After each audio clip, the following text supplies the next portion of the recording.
ಇವತ್ತು ಕಿಂಗ್ಸ್ ಕಲ್ಲಾಪು ಈ ಸಂಘ ಸಂಸ್ಥೆ ಒಂದು ಉತ್ತಮವಾದ ಒಂದು ಅರ್ಥಪೂರ್ಣದ ಕಾರ್ಯಕ್ರಮವನ್ನು ಇವತ್ತು ಇಲ್ಲಿ ಆಯೋಜನೆ ಮಾಡಿದ್ದಾರೆ.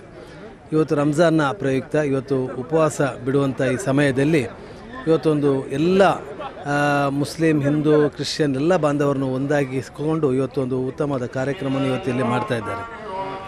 ಇದಕ್ಕಾಗಿ ನಾನು ಇವರಿಗೆ ಮೊದಲನೇದಾಗಿ ಅಭಿನಂದನೆ ಸಲ್ಲಿಸಿದ್ದೇನೆ.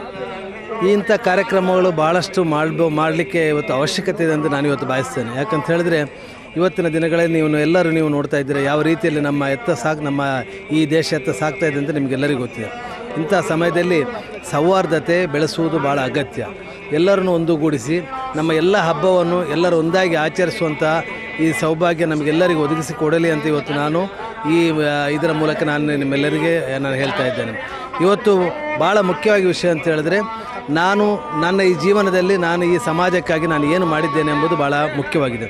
ನನ್ನ ಸಂಸಾರ, ನನ್ನ ಕೆಲಸ ಮಾತ್ರ ನೋಡದೆ ಇತರ ಬಡವರಿಗೂ ಮತ್ತು ಇತರ ನಿರ್ಗತಿಕರಿಗೆ ಸಹಾಯ ಮಾಡುತ್ತಾ ಮತ್ತು ಎಲ್ಲ ಜಾತಿ ಧರ್ಮದವರಿಗೆ ಸಹಾಯ ಮಾಡುವಂಥದ್ದು ಭಾಳ ಅಗತ್ಯ.